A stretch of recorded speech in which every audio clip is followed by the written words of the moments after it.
How are you three doing? Very well. Very Good. How are you? I'm happy to be here. I really am grateful to be invited, and it was a really amazing experience in seeing the footage in front of so many fans. I can only imagine what it was like for you three. I have a lot of questions, but I like asking a few curveballs at the beginning. These are harmless, I promise.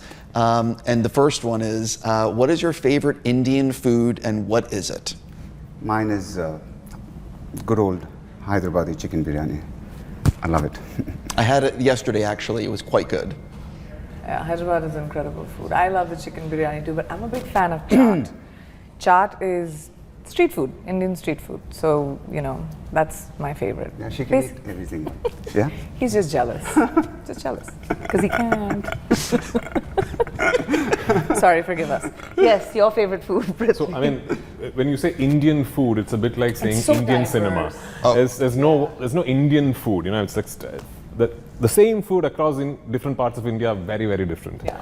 So, I come from a seaside town in Kerala, so I've grown up with a lot of seafood.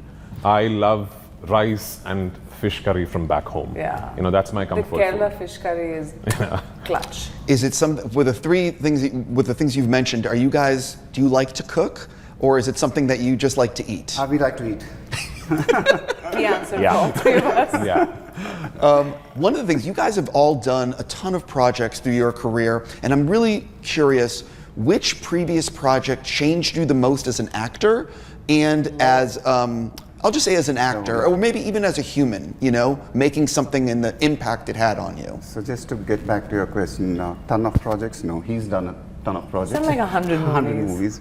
I've done, this is my 29th film. Yeah, I mean, that is That's a lot of stuff. Yeah, but I've been acting from 25 years. How old were you when you started? 24, so yeah. No, you started as a kid as Yeah, well. I started from the age of 4. So I did He a was lot 4 of years films. old when he started making movies. So the film which changed me is this, you know. Oh, this He one? said this one. before this, Mahesh, don't Before cheat. that, yeah, I can't, I mean, there were a lot of films which, every film changes you, to be honest. What? No, I'm trying to think about mine. Yeah, but I'm talking here. Oh, I'm sorry, I said that out loud. Oh my God. I figured out what the banter is like on set. So the films which changed me was Pokri was one film. I mean, it made me a star. So obviously that changed me. So this was in 2006, I mean, and that film was a huge hit. And it changed so much for me that I literally got confused after that. I didn't know what to do. You know, it's because you go to a phase where, you know how it's like the expectations of the audiences are so high that you literally go into a space that you don't know what to do next. So that happened to me. So every film changes your mindset, but nothing like what I'm experiencing right now with this film. I mean, it's something else. Yeah. I've had a few, I feel. I took a few pivots in my career, and each one kind of changed me. I mean, I don't come from the movies or the movie business or had any aspiration to be an actor when I was young. My parents were doctors.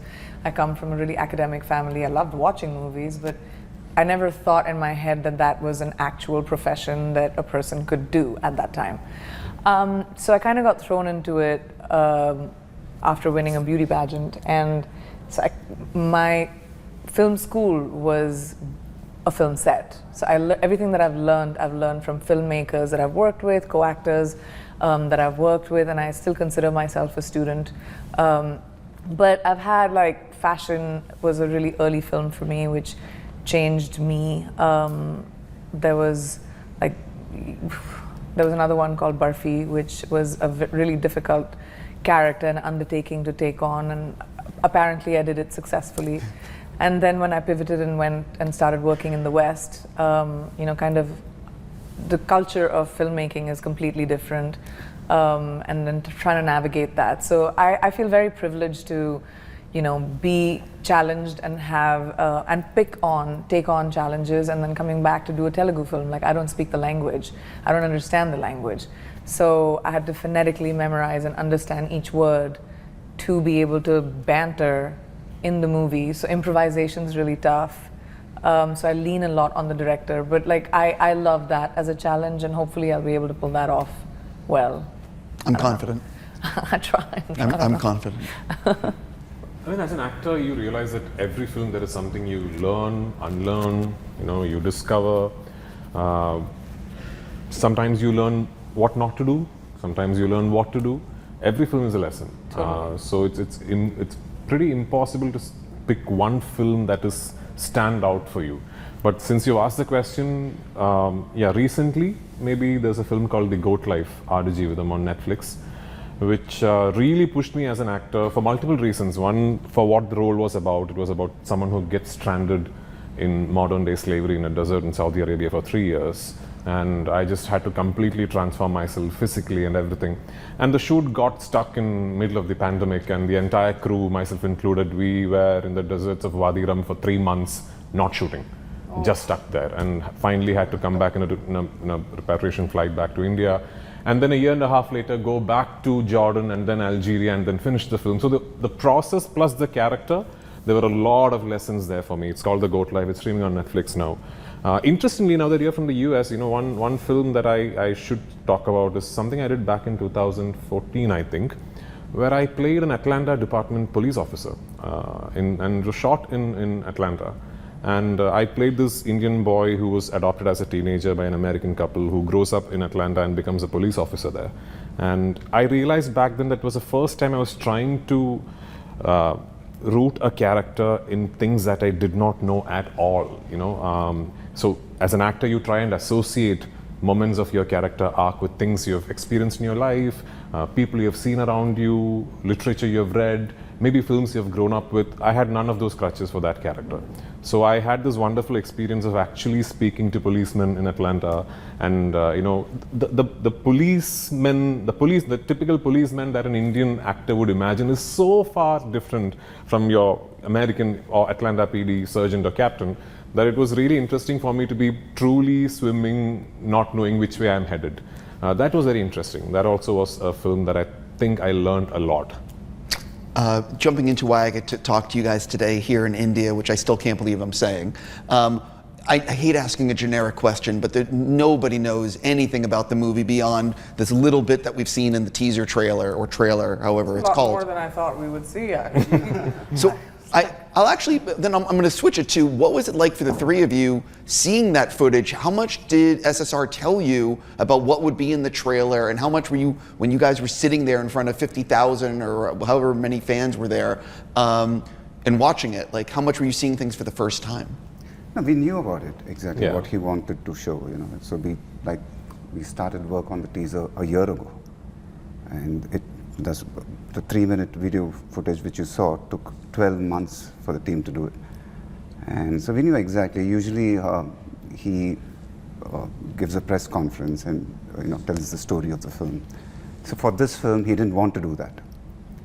And because the scale of the film was so big, so he said he wanted to do a 3-minute video teaser which tells you the exact story of the film. I mean, it blew our minds away when I first heard the presentation of the teaser, what he was going to do. And so finally, when the whole VFX was done and when I saw it, I was like blown away. And so the feeling which I got when I saw it with the crowd was, I still have the goosebumps. Well, I mean, like that has to be almost like it has to be almost like a musician, like a rock star. It had to feel that way, walking out with that many people going crazy. Or maybe I'm wrong.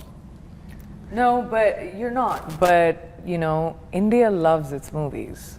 And Indian fans are very, very loyal and, are not afraid to show their love wherever in the world you might go.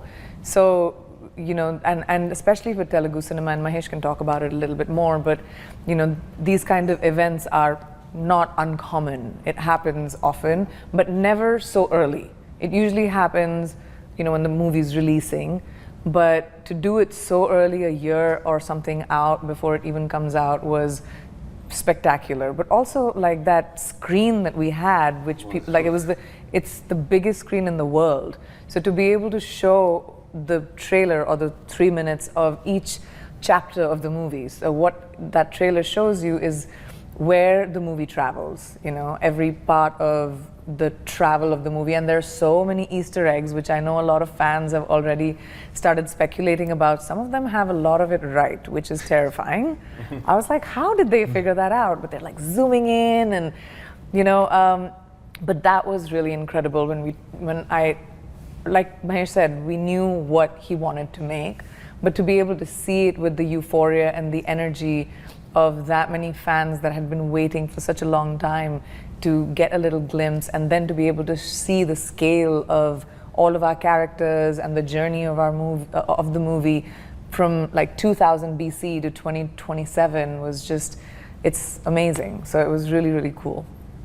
I'm just going to switch question if you don't mind. I'm so excited. I love IMAX. It's my favorite format, and you guys are filming this in IMAX. I'm not sure, is IMAX a huge thing in India? Do a lot of fans go to IMAX? What does it mean to you guys to be making this in IMAX? I mean, it is catching up now, for sure.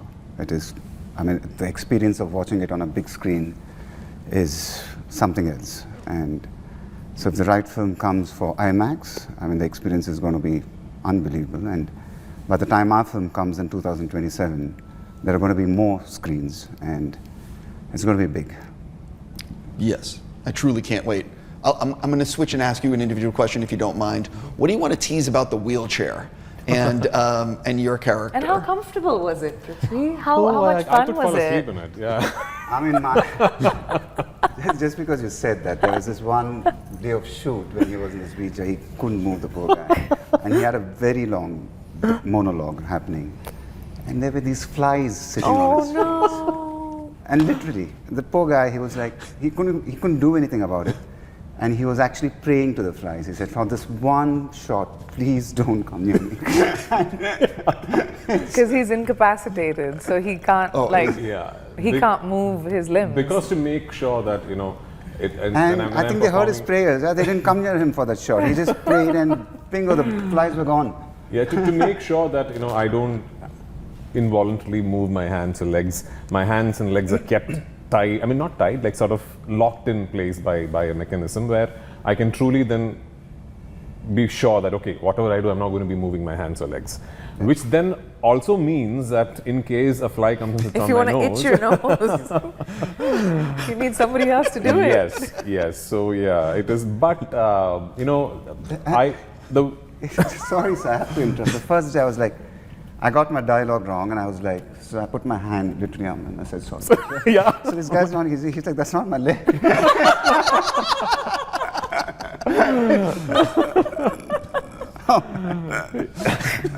Yeah. So I mean, the wheelchair. There is a lot more to it than what you would think from that one picture you saw. Because of who he is, and because of the mind that this character is, the wheelchair in a way is an extension of his personality. The wheelchair in a way is an extension of how his mind works. And he's a dangerous man. He's a very dangerous man who's just physically incapacitated. And his mind works in very, very unpredictable, dangerous ways. And the wheelchair is set up in a way where it almost connects directly to his thoughts. You know, so I'm not going to elaborate further. The wheelchair is not just a prop. It is very much an extension of who Kumba is. Yeah, SSR comes up with very good antagonists, and he's talked about how much he loves his antagonists. Oh, yeah. So I'm really. I have an elephant memory. I remember everything. Yeah. So before he narrated this story to me, it was one of our early meetings, and so. And that's like 15 years. No, this was I think After this was RRR. during RRR. Okay. So RRR hadn't released, and he had come home to my place for lunch. And then we were just discussing, he said what kind of film he wants to make. We hadn't zeroed in on the script yet. And then he finished lunch and he said, do you have anything in mind? What kind of film you want to do with me? And I was like, what do I tell you? I mean, his vision is like so big. I mean, what do you tell to SSR? So he left and I messaged him and I said, I'm just really happy doing this film with you. And I love the way you present your heroes. So, I mean, you really love your heroes. And he said, thank you. but I love my villains more. I mean, that was the message he sent that day. This is what exactly he said. He said, thank you, I love my villains more. So I didn't know how to react. I just put a smiley symbol. I said, okay. I think he loves his villains more because that is that one ultimate prop for a filmmaker to truly elevate the hero, is to make the villain as scary as... The bigger the villain, the bigger the hero. I mean, it's a classic, for the West, it would be like the classic James Bond formula. Exactly. The scarier the villain, the bigger the hero becomes. We're just trying to make you feel better. You don't want to feel better, that's fine. Yeah, I was trying. Timing goes off, don't blame me. Yeah? Come on. So one of the things that was so different about this film and making this film is, in America, a small movie might shoot for 20, 25 days, and a big movie might be 100 days. And you guys are filming this, I could be wrong, for a year and a half or longer. I don't know what the final thing is going to be. What is it like as actors to be making a film for so much of a part of your life? It's like it's a huge commitment of your time, your energy, and everything. You need to be committed. I mean, it's a long period of time. It's 2 years. So you need to be mentally prepared for that. And once you're mentally prepared, I think it's quite easy. She keeps asking me, she says, how are you doing this? You need to do more films. I said, I'm fine. I mean, for you, it's been like 5 years you haven't done anything because you had prepped for this movie for a year. Then you're going to be filming Don't make for it 5. Is it 5 now? It's Am I a missing long something? time. Did somebody tell you it's 5? 3 years. Yeah, but it's fine. I'm mentally prepared. Then once you're committed, then it's a very enjoyable process. Yeah. But I also think such long commitments usually seem cumbersome only when it seems like there is no activity taking place or when you're not involved with the actual film.